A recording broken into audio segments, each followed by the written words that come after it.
आज हमारा टॉपिक है इंटरफेरेंस इन थिन फिल्म। इससे पहले हम टॉपिक कर चुके हैं इंटरफेरेंस से रिलेटेड। हमने टॉपिक किया था इससे पहली वीडियोस में, वो टॉपिक थे interference, condition for constructive and destructive interference. उससे बाद की वीडियो में हमने कराया था फ्रिंज विड्थ, इससे बाद हमने कराया डिस्प्लेसमेंट इन फ्रिंज, और आज इसका लास्ट टॉपिक लेकर आया हूं मैं इंटरफेरेंस इन थिन फिल्म्स। तो इन थिन फिल्म्स आपने देखी होगी कि अगर वाटर सरफेस पर हम केरोसिन ऑयल डाल दें तो उसकी सरफेस पर अगर उसको सनलाइट में देखा जाए तो कलरफुल एक लेयर दिखाई देती है जो बड़ी अट्रैक्टिव होती है और कलरफुल होती है। वो दरअसल एक फिनोमेना है इंटरफेरेंस की। कंस्ट्रक्टिव डिस्ट्रक्टिव इंटरफेरेंस होता है सक्सेसिवली, जो होता है due two successive reflection and refraction. अगर आप सोप बबल को लाइट में देखें तो सोप बबल भी एक थिन फिल्म है, उसकी आउटर और इंटरनल लेयर से after successive reflection and refraction तो वो हमें एक पैटर्न मिलता है इंटरफेरेंस फ्रिंजेस का, जिसमें जो कलर वेवलेंथ हमको शो होती है वो कंस्ट्रक्टिव इंटरफेरेंस के कारण होती है, और जो कलर हमको डिसअपियर होता है, दिखाई नहीं देता है, वो होता है ड्यू टू डिस्ट्रक्टिव इंटरफेरेंस। तो उसी से रिलेटेड एक टॉपिक लेकर आए हैं हम आज आपके लिए। It is very important topic. Topic ये है कि इंटरफेरेंस इन थिन फिल्म्स। आपके सामने एक ये रेक्टेंगुलर शेप की पैरेलल साइड है इसकी, ये पैरेलल है, ये भी पैरेलल है, और हमने एक यूनिफॉर्म साइज की एक थिन फिल्म ली है ऑयल की थिन फिल्म ली गई है जो वाटर सरफेस पे रखी हुई है या फैली हुई है। और हम यहाँ पे सोप बबल के लिए भी इसको कंस्ट्रक्ट कर सकते हैं, मान सकते हैं। तो हमने यहाँ एक थिन फिल्म ली जिसकी थिकनेस कितनी है, थिकनेस शो कर देंगे। इसकी थिकनेस है स्मॉल टी बटे, रिफ्रैक्टिव इंडेक्स इसका म्यू है विद रेस्पेक्ट टू एयर। तो यहां हम सपोज कर लेते हैं, suppose a parallel sided thin film of a thickness small T, refractive index mu with respect to air. और ये थिन फिल्म सोप बबल की हो सकती है या ऑयल की, ये हम मान लेते हैं। सपोज कर लेते हैं, सपोज ए मोनोक्रोमेटिक लाइट रे, ऐसे नाम दिया इसका, is falls on the upper surface of this film. इस फिल्म की अपर सरफेस पे ये रे इंसिडेंट होती है। सबसे पहले ये रे इस पॉइंट से रिफ्लेक्ट होगी और ये पार्सली रिफ्लेक्ट होती है और पार्सली रिफ्रैक्ट होती है। ये मीडियम जो है यहां बी पॉइंट से ये रे फिर से रिफ्लेक्ट हो जाएगी और सी पॉइंट से फिर रिफ्रैक्शन करेगी। ये upper surface behave as a rigid support because oil is denser medium with respect to air. तो जो रिफ्लेक्टेड रे होगी इसके बीच जो एंगल होगा, फेज एंगल वो होगा π/2। सॉरी, कितना एंगल होगा, वो आएगा हमारा पाई। तो सबसे पहले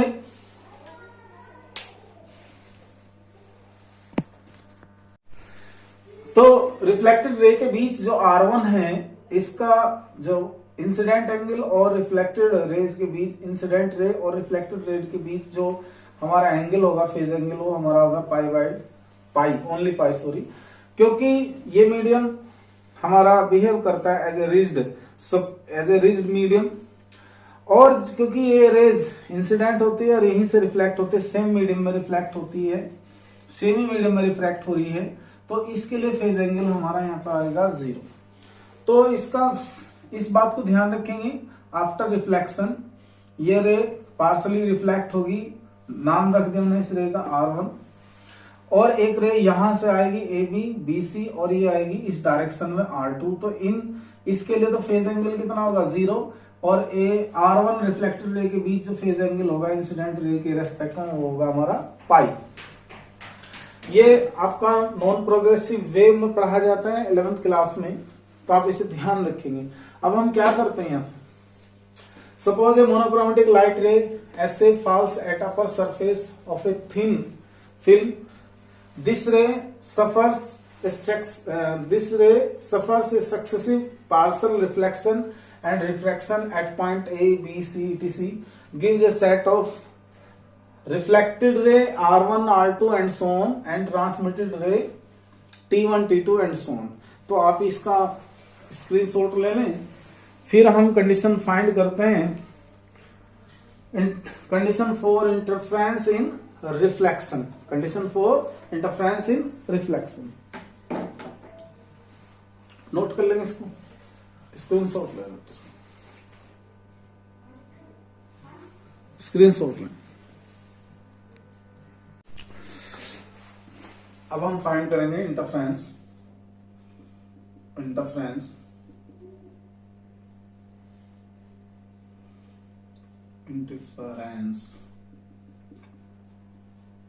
in reflected light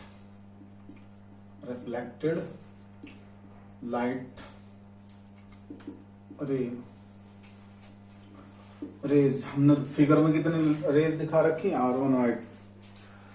देखिए अगर हमें इन दो रेज के बीच में चाहे R1 R2 चाहे T1 T2 अगर हमें रिफ्रैक्शन दिखाना है, इंटरफ्रेंस दिखाना है, तो इंटरफ्रेंस के लिए दो कंडीशन होनी जरूरी होती हैं कि दो रेज के बीच या दो वेव्स के बीच क्या तो फेज एंगल है, क्या उनका पाथ डिफरेंस है। अगर हम ये पता कर सकते हैं तो हम इजीली ये बता सकते हैं कि R1 और R2 के बीच में किस कंडीशन में इंटरफ्रेंस कंस्ट्रक्टिव होगा और किस कंडीशन में इंटरफ्रेंस डिस्ट्रक्टिव होगा, या किस कंडीशन में हमें ब्राइट फ्रिंजेस ऑब्टेंड होंगी, या किस कंडीशन में हमें डार्क फ्रिंज ऑब्टेंड होगी, या किस कंडीशन में हमें वेवलेंथ ऑब्टेंड होगी, या किस कंडीशन में वेवलेंथ डिसअपियर होगी। तो ये हमें देखना है किस कंडीशन में वेव मिसिंग होगी, ये सब हमें फाइंड करना है। तो इसके लिए हम डायग्राम देख रहे हैं। तो डायग्राम में हम एक बात और बताना चाहेंगे आपको कि अगर कोई वेव या कोई लाइट रे किसी मीडियम के अंदर डी डिस्टेंस को कवर करती है, मीडियम के अंदर, उस मीडियम के अंदर जिसका रिफ्रैक्टिव इंडेक्स क्या हो, म्यू हो, और मीडियम में चली गई डिस्टेंस कितनी हो, डी हो, तो वही लाइट रे एयर के अंदर कितना डिस्टेंस कवर करेगी, म्यू इंटू डी। और म्यू इंटू डी जो है ना एक नई टर्म है लाइट की, से बोलता है optical path.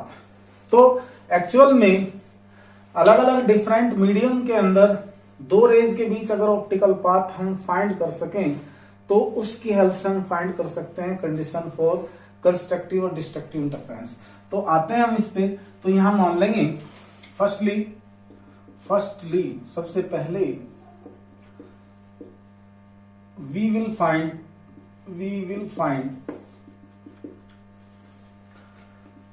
the path difference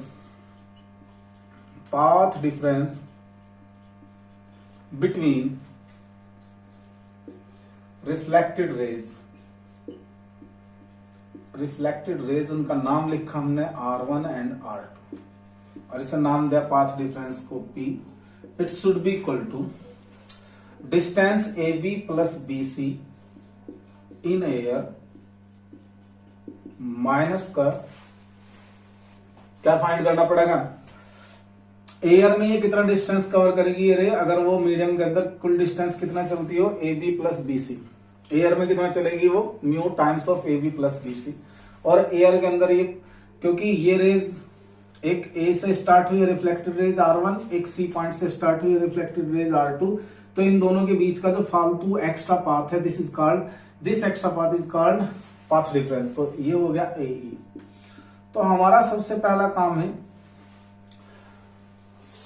काम हमारा ये है कि what is the value of AB and what is the value of BC and what is the value of AE। इन सब की वैल्यू को हम निकाल कर अलग से कैलकुलेट करके इस इक्वेशन में रख देंगे। तो this is the path difference between the rays R1 and R2। और साथ में हमको ये भी देखना होता है कि इनमें से कोई सी रेज अगर डेंसर मीडियम की सरफेस से रिफ्लेक्ट हो रही है तो उसके लिए पाथ जो फेज एंगल होगा वहां पाई होगा। ये आपको 11th क्लास में पढ़ाया जाता है, बताया भी जाता है, नहीं पता तो देख लें। अगर कोई वेव्स ऐसे बताया जाता है, अगर कोई वेव ऐसे आ रही है और ये रिज्ड यानी कि डेंसर मीडियम की सरफेस से रिफ्लेक्ट होती है, तो इस वेव का जो रिफ्लेक्टेड पाथ होगा इस वेव का जो रिफ्लेक्टेड पाथ होगा वो कैसा होगा, ये था ऐसे, तो ये रिवर्स होना शुरू हो जाएगा ऐसे,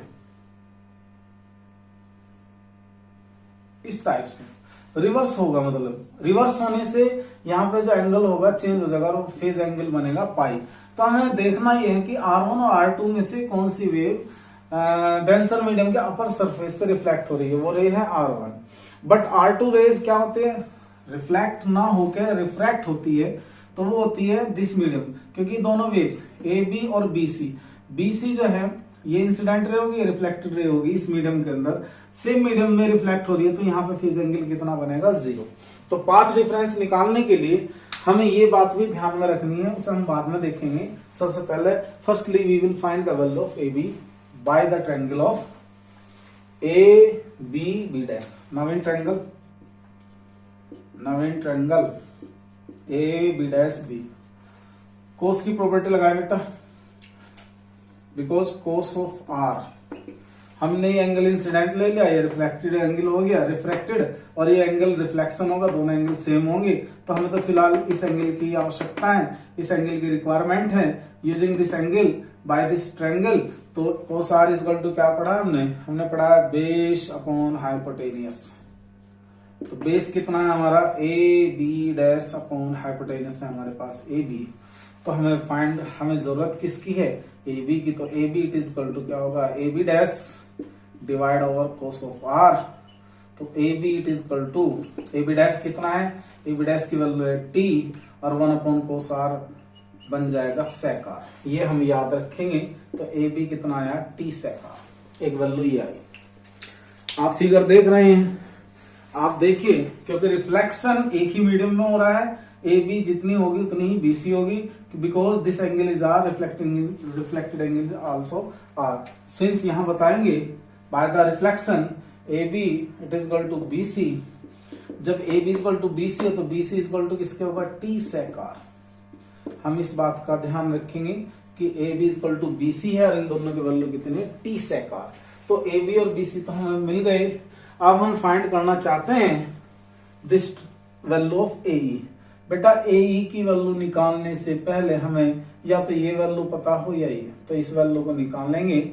इस वैल्यू को निकालने के लिए हम पहले ये टर्म निकालेंगे। अगेन इन ट्रायंगल नाम रख दो AMB। क्या लिखेंगे इसको, tan R is equal to क्या होगा, परपेंडिकुलर अपॉन बेस कितना होगा, AM, नहीं उल्टा होगा, परपेंडिकुलर अपॉन बेस। परपेंडिकुलर होगा इसका, इस एंगल के सामने की साइड होगी परपेंडिकुलर, AM। बेस कितना होगा बेटा, बेस होगा इसका BM। AM upon BM, actual में BM किसके इक्वल है, AB डैश के। तो यहां से AM की वैल्यू आ जाएगी AB dash multiply tan R।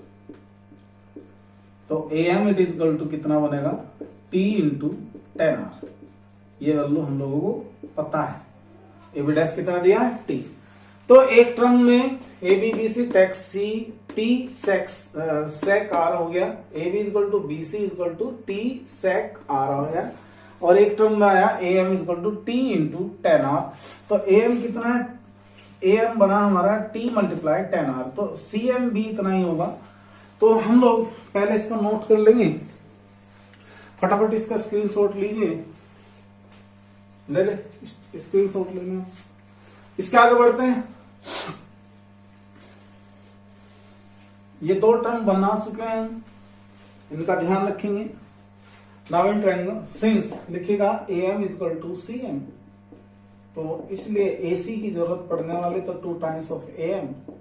अरे जब ये दोनों इक्वल हैं तो AC क्या होगा, 2 टाइम्स ऑफ AM। तो AC इज इक्वल टू कितना बना, 2T tan R। ये आए हैं वैल्यू किसकी, AC की। अब लिखेंगे नाउ इन ट्रायंगल AEC में लेंगे। तो अब AEC के लिए हमारे पास मसला है एंगल का। देखो बेटा ये एंगल आई है तो ये एंगल आई ही होना चाहिए। हम जानते हैं by the laws of reflection this is the incident ray and this is the reflected ray, both angle are equal. ये पूरा कितना है 90, तो ये कितना बचेगा 90 माइनस आई। तो 90 माइनस आई में ये इसके लिए बेस हो जाए, सॉरी ये इसके लिए बेस होगा, ये साइड बेस होगी और ये पूरी साइड क्या होगी हाइपोटेन्यूस। तो यहाँ निकाल लेंगे in triangle AAC cos of 90 minus I it is equal to AE divide by AC। तो cos 90 minus I it becomes sin I because cos 90 minus theta is equal to sin theta और it is equal to क्या है AE upon AC, which is implies that AE it is equal to AC multiply sin I। आप AE की value रखें यहां, AE is equal to AC कितना था, AC ये रहा 2t into tan R multiply sin I। ये term आप ध्यान रखेंगे, ये AE की टर्म। ओके, अब हम इजिली फाइंड कर सकते हैं the path difference between R1 and R2 on putting the values of AB, BC and AE in equation A, the path difference between reflected light rays R1 and R2 you get कितना आया था वो T sec R plus T into sec R और शायद यहाँ था mu refractive index minus AE कितना 2t tan R into sine. आप इसका स्क्रीनशॉट लें बेटा, इसको समझे।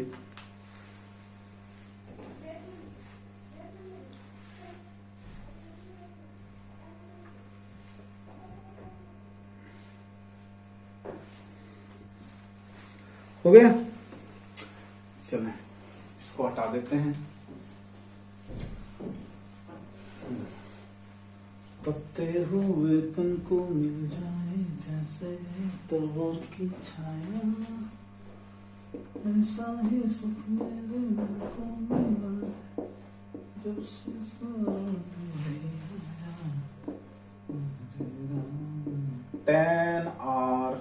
चलो tan R को थोड़ा सा खोल लेते हैं, साइन R अपॉन बनाइए cos R multiply sine I। अब हमको बनाना है बेटा sine I upon sine R। क्या बनाना है हमको, sine I upon sine R। तो sine I upon sine R बनाने के लिए मुझे क्या करना चाहिए, साइन R से डिवाइड कर दो, साइन R से मल्टीप्लाई। देखते हैं 2 mu t sec R minus 2t sine R multiply sine R divide by cos R multiply sine I upon sine R। कुछ समझ में आ रहा होगा बाय स्नेल्स लॉ। स्नेल्स साहब क्या कहते हैं, स्नेल्स लॉ कि sine I upon sine R कहीं भी बने बेटा, it is give the refractive index of the medium mu. जो हमने फिल्म ली है ऑयल की, उसका रिफ्रैक्टिव इंडेक्स है mu. So put the value P it is equal to 2 mu t sec R 2t, ये बनेगा sine square R 1 upon cos R किसके इक्वल बनेगा sec R, और ये किसके इक्वल है म्यू के। कुछ देख रहे हैं आप, म्यू t और म्यू ये आ गया एक साथ 2t, तो ये इसमें से कॉमन आ जाएगा 2 म्यू t और यहां 1 बचा, यहां साइन स्क्वायर R बचा और ये बचा sec R। नोट कर ले जरा इसको।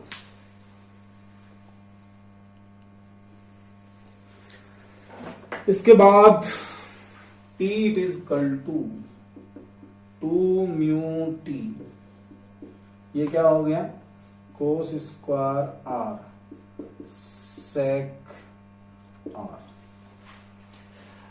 इसको नोट करें।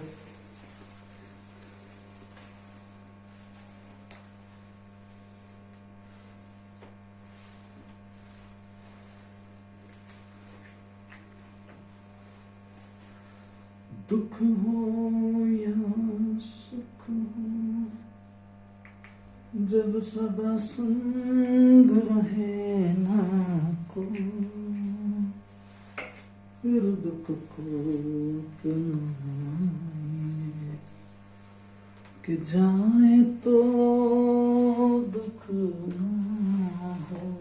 टू म्यू टी, इसको लिखना कोस आर, इसको एक बार और लिखना कोस आर, इसको लिखना सेक आर, इसकी वैल्यू आ जाएगी 1। बराबर बात से कुछ हटाते हैं इसको। तो यह P is equal to 2 mu T, इसकी वैल्यू 1 हो जाएगी, और ये होगा कोस आर। यहां लिखेंगे but the ray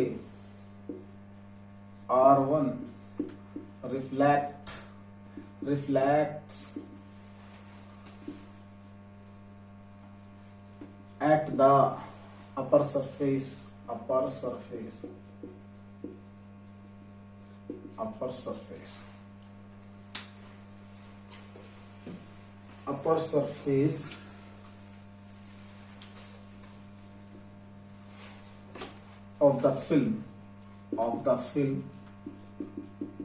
of the film मतलब डेंसर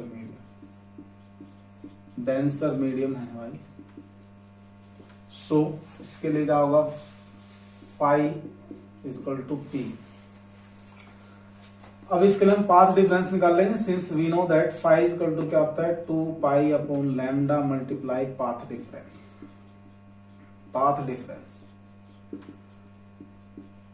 इसको एक्स्ट्रा पाथ देखना है, फाई हो गया हमारे पास पाई और 2 पाई अपॉन लैम्डा, और इसको हमने नया पाथ डिफरेंस नाम दिया P dash.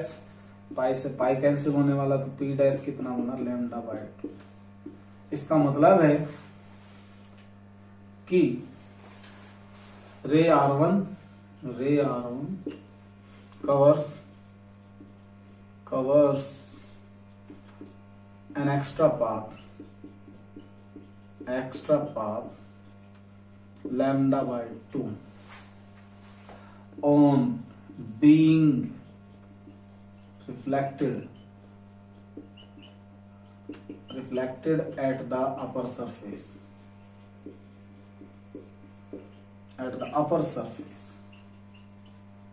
Okay, therefore net path difference,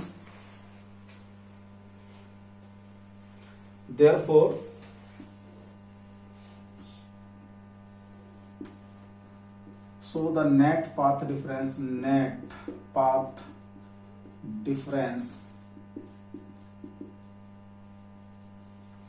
between R1 and R2 it should be equal to, से कह देंगे उसे कैपिटल P कह दें मैंने, तो P तो पहला था, P डैश बाद में निकाला, तो ये बनेगा हमारा 2 mu T cos of R plus lambda by 2। ये पाथ डिफरेंस अगर R1 और R2 के बीच है तो इंटरफ्रेंस की फिनोमेना होगी। अब हम यहां देखेंगे किन वेव्स के लिए फ्रिंजेस डार्क ऑब्टेंड होगी और किन वेव्स के लिए फ्रिंजेस ब्राइट ऑब्टेंड होगी, बिकॉज यू नो दैट अगर कहीं पर कंस्ट्रक्टिव इंटरफ्रेंस होता है या ब्राइट फ्रिंजेस ऑब्टेंड होती है, तो in that case path difference between these waves या between these rays must be equal to m lambda. तो अब हम निकालेंगे, ये हमारा फार्मूला बना फॉर ब्राइट फ्रिंजेस। अब हम फाइंड करेंगे फॉर ब्राइट फ्रिंज,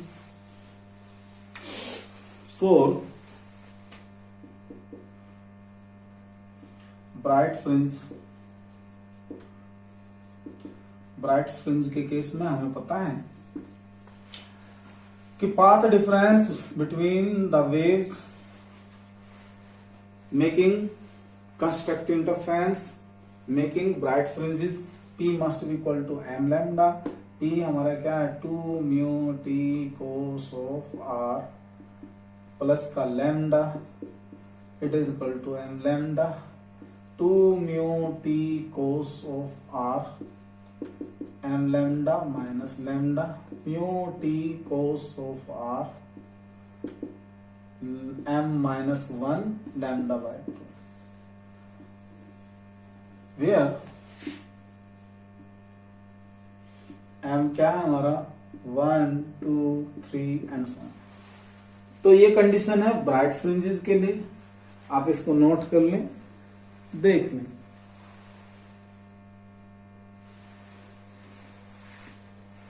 ओके बेटा, अगर इन जनरल हमें m को 0 लेना पड़ जाए, m को 0 तो m को रिप्लेस कर देंगे हम किस टर्म से बोला, और ये लैम्डा बाय 2 था भाई, lambda by 2 sorry 2m minus 1।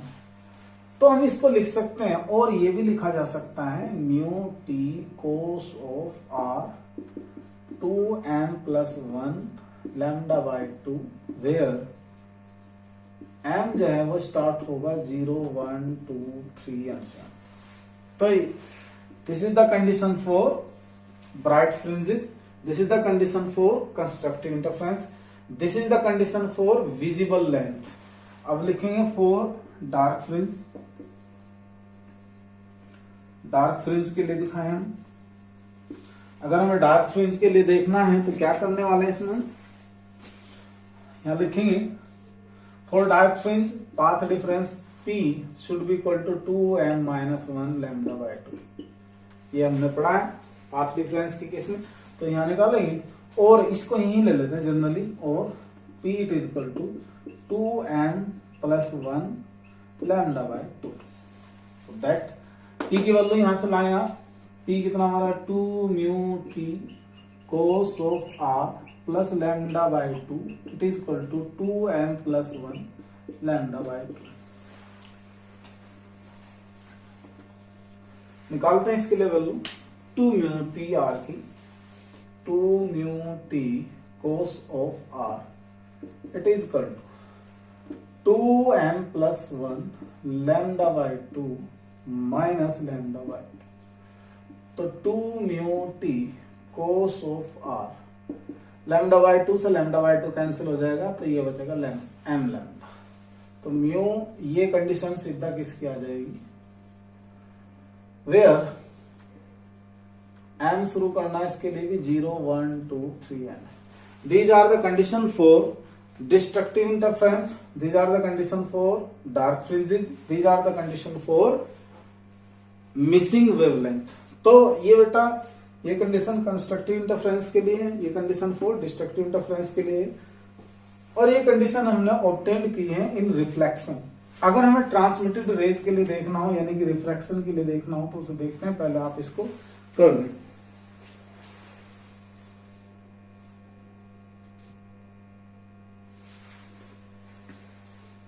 Note कर लें ओके, इसको मैं हटा देता हूं, रिमूव कर देता हूं। अब हम फाइंड करेंगे condition for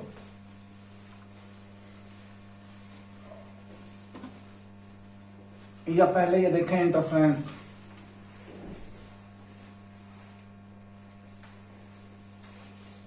interference in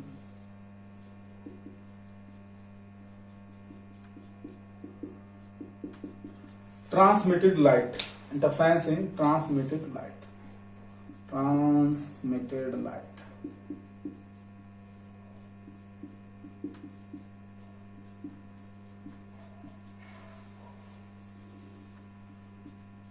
transmitted light, देखिए इसमें since T1 and T2 rays transmitted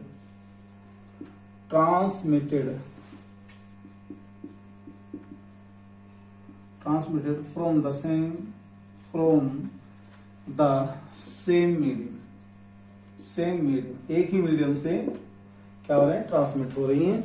इसका मीनिंग है इनके बीच जो है, इसका मीनिंग क्या हुआ, इसका मीनिंग हुआ P डैश तो हमारा 0 होगा।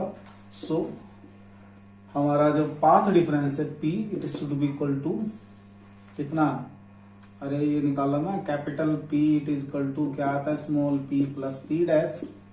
तो capital P it is equal to P कितना निकल रहा है, 2 mu T cos of r, और P डैश बना 0। तो path difference is equal to क्या होगा, 2 mu T cos of r। तो इसके लिए हम निकाल देंगे condition 4।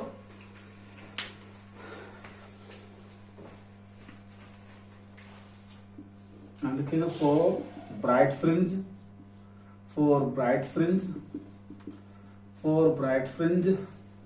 Path difference P must be equal to m lambda, इसलिए यसो hence 2 mu T cos of r it should be equal to m lambda.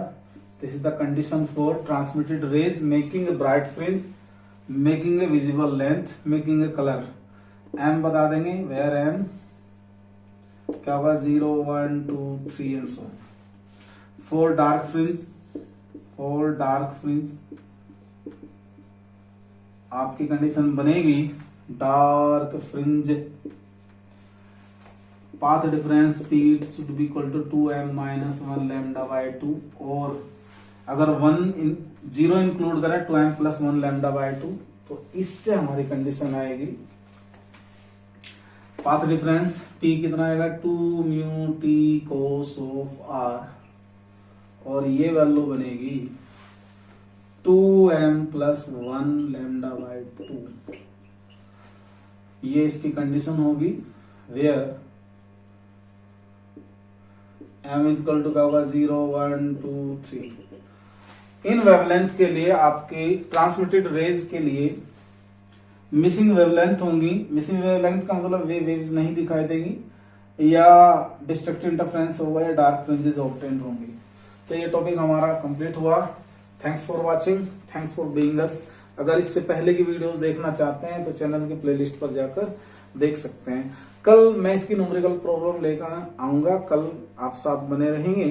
तब तक के लिए गुड बाय, खुदा हाफिज, सब्बा खैर, सत श्री अकाल, नमस्ते, प्रणाम, किमचो, जो कुछ हो वो सब।